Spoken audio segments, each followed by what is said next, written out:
संयोजन अभिक्रिया या कॉम्बिनेशन रिएक्शन। तो वह रासायनिक अभिक्रिया जिसमें दो या दो से अधिक पदार्थ संयोग करके एकल उत्पाद का निर्माण करते हैं, संयोजन अभिक्रिया कहलाती है। तो इसमें बताया गया कि जब दो या दो से अधिक पदार्थ आपस में संयोग करेंगे या जुड़ेंगे तो उनके संयोजन के पश्चात एकल उत्पाद का निर्माण होगा।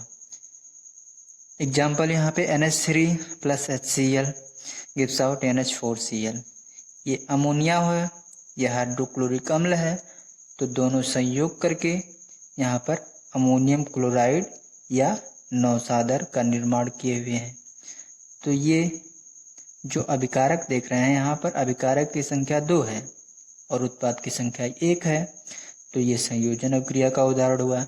ऐसे ही दूसरे में ये कार्बन मोनोऑक्साइड प्लस क्लोरीन संयोग करके COCl2 या कार्बन क्लोराइड बनाते हैं, तो ये भी उत्पाद की संख्या यहाँ पर भी 1 है और अभिकारक की संख्या 2। ऐसे ही तीसरे में कार्बन प्लस ऑक्सीजन ये जुड़ करके या संयोग करके कार्बन डाइऑक्साइड बनाते हैं। चौथे में CH2 डबल बॉन्ड CH2, यहाँ पर कार्बन कार्बन के बीच में डबल बॉन्ड है या द्विबंध है, तो इस द्विबंध की उपस्थिति की वजह से ये जो है असंतृप्त हाइड्रोकार्बन हुआ। अच्छा, हाइड्रोकार्बन इसलिए हुआ क्योंकि इसमें केवल हाइड्रोजन और कार्बन 2 ही हैं, तो इसी नाते ये हाइड्रोकार्बन हुआ, वो भी असंतृप्त, क्योंकि कार्बन कार्बन के बीच में डबल बॉन्ड है। तो इसका नाम होता है एथीन या इसको बोलते हैं एथिलीन। तो इसको 200 से 300 डिग्री सेल्सियस तापक्रम पर जब निकिल चूड़ की उपस्थिति में गर्म करते हैं तो संतृप्त हाइड्रोकार्बन या एल्केन प्राप्त होता है। अच्छा, यहाँ पे जो CH3 double bond CH3 single bond CH3 है, इसको बोलते हैं एथेन। तो यहाँ पर भी उत्पाद की संख्या 1 है। तो ये चारों के चारों संयोजन अभिक्रिया के उदाहरण हैं। फिर अगला है वियोजन अभिक्रिया। इस वियोजन अभिक्रिया का दूसरा नाम होता है अपघटन अभिक्रिया। चाहे वियोजन अभिक्रिया कहें चाहे अपघटन अभिक्रिया कहें, एक ही बात होती है।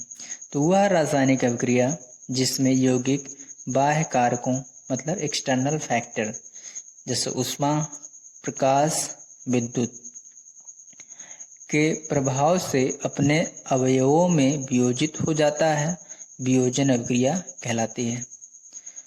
तो इसमें बाह्य कारक इस ऊष्मा, प्रकाश, इस विद्युत की वजह से जो यौगिक होगा अपने अवयवों में वियोजित हो जाएगा। अवयवों मतलब जिससे मिलकर बना है उसमें वियोजित हो जाएगा।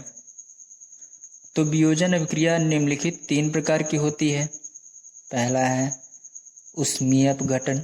अच्छा, इस ऊष्मीय अपघटन को ऊष्मीय वियोजन भी कहते हैं।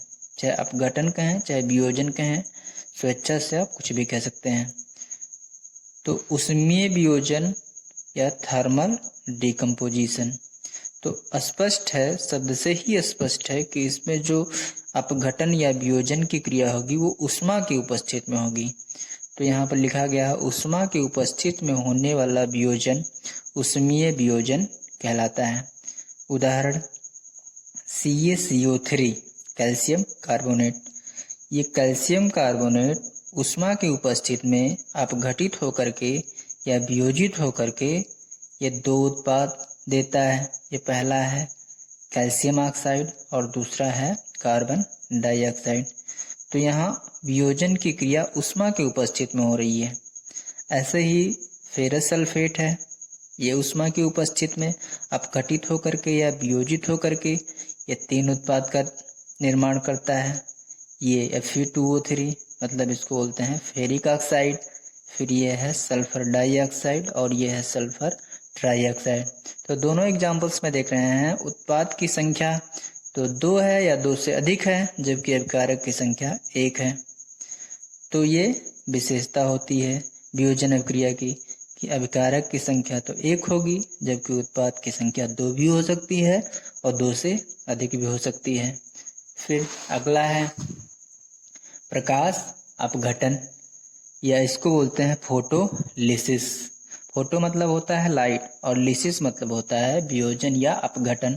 तो जब वियोजन सूर्य के